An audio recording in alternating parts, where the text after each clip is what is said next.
আমাদের এই সমাজের নবপ্রজন্ম শিক্ষার ক্ষেত্রে আশা রাখি ভবিষ্যতে অগ্রসর হবে।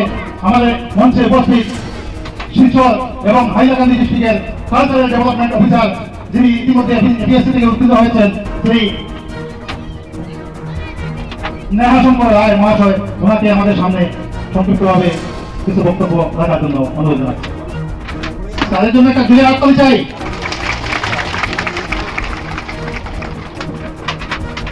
আমাদের প্রথম অতিথি স্যারকে শাল দিয়ে বরণ করার জন্য আমাদের এই সম্মেলনের কার্যকর্তা মতিলাল রায় মহাশয় এবং সন্তোষ রায় মহাশয়কে অনুরোধ জানাচ্ছি।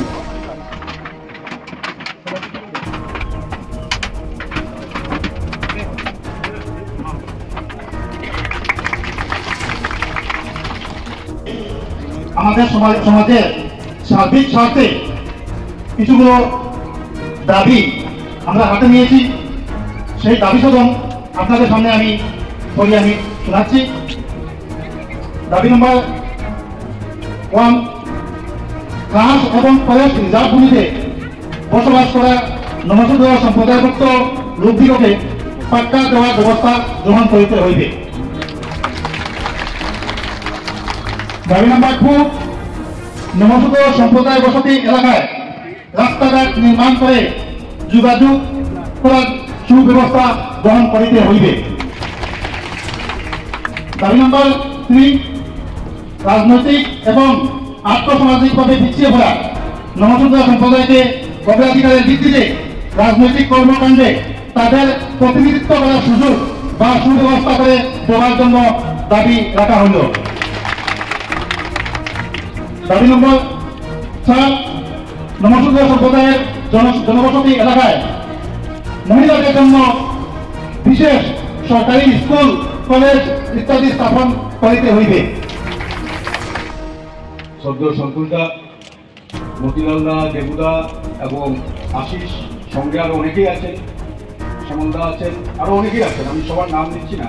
তো তাদের জন্য আমি সবাইকে বলবো একটা হাততালি দিয়ে তাদেরকে উৎসাহিত করুন, যাতে আগামী দিনে আমরা আরো করতে পারি।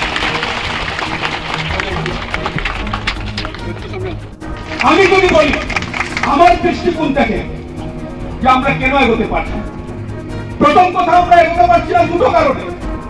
একটা কারণে আমরা সংঘবদ্ধ হতে পারছি, আর আরেকটা অদৃশ্য কারণ আছে যে তফসিল সম্প্রদায়ের যে সম্প্রদায়গুলো আছে, 24টা সম্প্রদায়, তাদেরকে এক থালে খাওয়ার ব্যবস্থা যাতে না করা হয়, সেটা হলো অদৃশ্য একটা। আজকে আমাদের মধ্যে ভেদ বিভেদ, আমরা অন্য জাতির কথা কেন বলবো? আজকে নমশূদ্রের সাথে পাট্টির সম্পর্ক নেই, তারাও তফসিল সম্প্রদায় মুক্ত। পাট্টির সাথে কৈবর্ত সম্প্রদায়ের সম্পর্ক নেই, সেখানেও হিংসা। নমশূদ্রের সাথে মালাকার সম্প্রদায়ের সম্পর্ক হচ্ছে না, সেখানেও হিংসা। তফসিল সম্প্রদায় মুক্ত জাতি যে 24টা জাতি আছে সম্প্রদায়, তাদের মধ্যে আবার উঁচুকে, বড়কে, ছোটকে, হাজারিকে, সেটা আবার দেখা হয়। তফসিল তো তফসিল, তফসিলের মধ্যে আবার ব্রাহ্মণ আছে, তফসিলের মধ্যে আবার কায়স্থ আছে নাকি, তফসিলের মধ্যে আবার যেটা বিভিন্ন ভাবে রাজনৈতিক ভাবে, অর্থনৈতিক ভাবে, সামাজিক ভাবে আমরা যে পিছিয়ে আছি, যেটা আমার পূর্ববর্তী বক্তাদের প্রায় সবার বক্তব্যে এটা উল্লেখ হয়েছে যে আমরা পিছপড়া জাতি। আর আমাদের এই সম্মেলনের উদ্দেশ্য সেখান থেকেই শুরু, যে আমরা পিছপড়া জাতি কেন। আমরা তো শুধু কম্প্যাক্ট নমশূদ্ররা আমরা একটা জায়গায় বাস করি না, আমরা তো ছড়িয়ে ছিটিয়ে থাকা একটা জাতি। আমাদের পার্শ্ববর্তী অন্য জাতে, অন্য সম্প্রদায়ের মানুষ যদি উন্নতি করতে পারে, তারা যদি রাজনৈতিক ভাবে তাদের প্ল্যাটফর্ম পেতে পারে, তারা যদি অর্থনৈতিক ভাবে সক্ষম হতে পারে, তারা যদি সামাজিক ভাবে শিক্ষিত সমাজ হতে পারে, তাহলে আমরা কেন পারছি না? সেই কারণটা আত্মসমালোচনা করে আমাদের কোথায় আমরা সফল হতে পারিনি, কারণগুলো কি, সেই আত্মসমালোচনা করার জন্য আজকের এই সম্মেলন। আমরা কোন সরকারকে বদনাম করার জন্য এখানে আমরা সম্মেলন পাচ্ছি, আমরা কোন প্রতিনিধিকে আমরা আমরা তার বিরোধ করবো না, আমরা শুধু আমাদের আত্মসমালোচনা করব, এটাই আমাদের মূল উদ্দেশ্য। তাহলে আসুন আমরা আত্মসমালোচনা করি। এখানে কয়েকজন সাংবাদিক বন্ধু ছাড়া বাকি সবাই এই সম্প্রদায়ের আওতাভুক্ত আমরা মানুষ। তাহলে আমরা পারছি না কেন? শুরু যদি শুরু করেছিলেন কিন্তু শেষ করেন। আমরা আত্মসমালোচনা করে দেখব।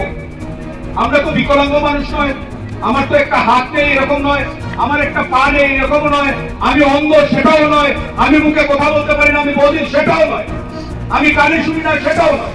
তাহলে আমার এই জাতি যেতে পারছে না, এগোতে পারছে না, কারণটা আজকে আমরা পোস্টমর্টেম করবো আমাদের জাতি। আমরা আত্মসমালোচনার মাধ্যমে আমরা আমাদের কোথায় আমাদের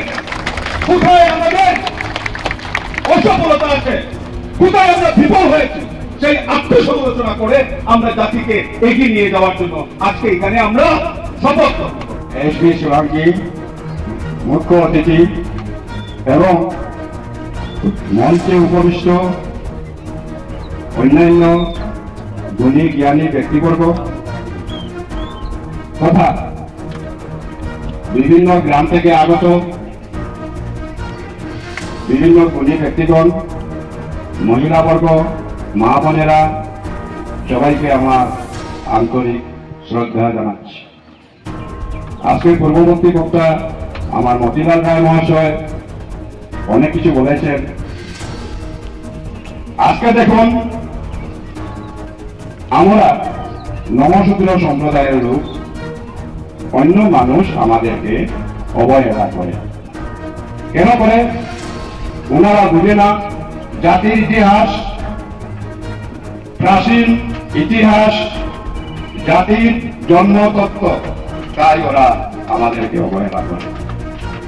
দেখুন, আর্যদের সময়ে আমাদের মানুষের মধ্যে 4টি ভাগ ছিল কার্যের অনুসারে, কার্যে যে যে কাজ করিতে পারে সেই অনুসারে 4টি ভাগ ছিল। একটি হলো ব্রাহ্মণ, 2 নম্বর ক্ষত্রিয়, 3 নম্বর বৈশ্য, 4 নম্বর শূদ্র। দেখুন, এটা কিন্তু কাজের অনুপাতে যে যে কাজ করিতে পারে। এখানে কোনো গোষ্ঠীগত, কোনো বংশগত জাত নির্ধারণ করা হইয়াছিল না। কিন্তু পরবর্তীতে আমরা অবহেলিত কেন হলাম? আমরাও তো কাশ্যপ মুনির পুত্র। কাশ্যপ ছিলেন মুনি, ব্রাহ্মণ। এদিকে দেখুন, সৃষ্টিকর্তা বর্মার দ্বারা যত মুনিগণ সকলের সৃষ্টি হয়েছে, সেই মুনিগণ হইতে আমরা সবাই সৃষ্টি হয়েছি, যত মানুষ আছে। তাহলে আমরা অবহেলিত কেন হব? কেন আমাদেরকে ছোট জাত বলে ঘৃণা করা হয়? তার কিছু কারণ আছে, আমি বলতে বাধ্য হচ্ছি। আমাদের আচার আচরণ, শিক্ষা দীক্ষা, হিংসা, এইসব আমরা ব্যস্ত থাকি, আমাদের আচার আচরণ ঠিক থাকে না। আজকে যেখানে আমাদের মানুষ গ্রামে থাকে, প্রচুর মানুষ যে গ্রামে থাকে। ধন্যবাদ জানাই সকলকে, আমি আমার অন্তঃস্থলে সকলকে আমি প্রণাম এবং শ্রদ্ধা জানাই। তার সঙ্গে আজকে আমাকে এই সুযোগ দেওয়ার জন্য বলবো, আমি কিছু বলার জন্য সুযোগ দেওয়ার জন্য ধন্যবাদ জানাই। আমি দেখুন, আমার অভিজ্ঞতায় আজকে আমাদের নমশূদ্র সমাজের যে সম্মেলনটা, সেই সম্মেলনটা আজকে কিন্তু আমাদের দাদাবাড়ি সংস্কৃতি হয়েছে, রামকৃষ্ণ সংস্কৃতি এমন হয়েছে। তাই আমার একটি দাবি, আমরা নিজের মধ্যে অনেকগুলো জিনিস আমরা নিজের সমাধান করতে পারি না। তার জন্য আমরা ভিন্ন সমাজের মানুষের মতো আমরা একত্রিতভাবে থাকতে পারলে আজকে আমাদের সমাজ, ইতিহাসের কথায় আমাদের সমাজ লেখা থাকতো। কারণ আমাদের পূর্বপুরুষরা এই দাতাবাড়ি নয়, রামকৃষ্ণ সংস্কৃতি নয়, আজকে এই বরাক উপত্যকায় এবং আমাদের এই করিমগঞ্জ डिस्ट्रिक्ट सब जगह। इसका जो पार्टिसिपेशन है ये सम्मेलन में बहुत ही अच्छा है, इसके लिए मैं आप सबको खूब खूब धन्यवाद देता हूँ। दूसरा के जो हमारा सम्मेलन है, नामसूत्र, मथुआ, चांडाल, लेकिन जो हमारे डॉक्टर बाबा साहब अम्बेडकर है, उसने एक कम्युनिटी को नाम दिया है शेड्यूल कास्ट। तो हम सब शेड्यूल कास्ट के हम एक ही है, कुछ नहीं। और हमारे समाज की जो समस्या है आप पूरे देश में जाइएगा, पूरे भारत में जाइएगा, शेड्यूल कास्ट कम्युनिटी की सब समस्या एक ही है, सेम ही है। तो हमें साथ में मिलकर ये सब समस्याओं को दूर करना है। बात नंबर 2 कि जैसे हमारे हरिचंद ठाकुर जी हो गए, गुरुचंद जी ठाकुर हो गए, और जैसे हमारे डॉक्टर बाबा साहेब आम्बेडकर, तो गुरुचंद जी और डॉक्टर बी आर अम्बेडकर का क्या कहना था कि यूनाइटेड, एकत्रित हो, एजुकेट, पढ़ाई लिखाई करो और अपनी हिस्सेदारी लो।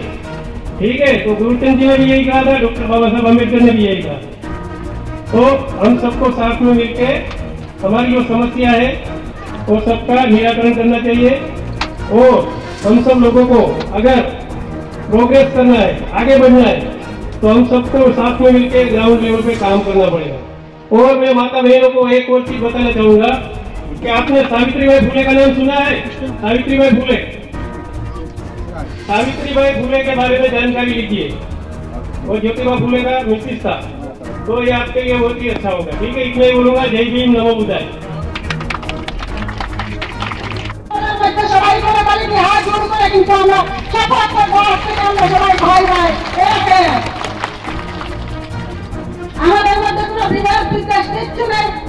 আমি সবাই সেজন্য প্রার্থনা বলে দিয়েছি, কিন্তু সবাই অনেকে কিন্তু দূর থেকে দেখে, আমি কিন্তু দূর থেকে দেখি না। আমি সমাজকে এগিয়ে নেওয়ার জন্য কিন্তু আমি অশেষ প্রচেষ্টা চালিয়ে যাচ্ছি। কারণ আমি জীবনে আমি তখন আমার সমাজের কাছ থেকে যখন কোনো দায়িত্ব পাইনি, কোনো মানুষকে আমি পাইনি আমার পাশে, আমি একটা লড়াই করতে জানি, লড়াই করে যাবো। কিন্তু আমি প্রত্যেক মানুষের পাশে কিন্তু আছি। আপনারা যখন বিপদে পড়বেন, সুবিচিরা আপনাদের পাশে আছি। আমাদের অনেকটা দোষ আছে, আমরা সমালোচনা করতে জানি, আমরা সমাধান করতে জানি না। কারণ এখানে আমাদের আম্বেদকর পরম শ্রদ্ধা এবং আমাদের শিক্ষার পথ, আমাদের চলার পথ দেখিয়ে দিয়ে গেছেন। কারণ উনি যখন স্কুলে যেতেন, একদিন অঙ্ক করার জন্য ওনাকে বোর্ডে নেওয়া হয়েছিল। বোর্ডের পিছনে একটি জলের বোতল ছিল, সেই বোতলে হাত লেগেছিল বলে সেই বোতলটি ফেলে দেওয়া হয়েছে। উনি স্কুলে যাওয়ার সময় ছাতাই নিয়ে যেতেন। তখন তিনি শপথ করেছিলেন, আমি পিছু পড়া মানুষ একদিন যেন সমাজে দেশে প্রতিষ্ঠিত হতে পারে। আমাদের প্রত্যেকের সেই মনোবল, মনের শক্তি আমাদের জাগ্রত করে তুলতে হবে। লড়াই আমাদের করতে হবে, আমাদের অন্যায়ের প্রতিবাদ করতে হবে, আমাদের ঐক্যবদ্ধ হয়ে যেতে হবে।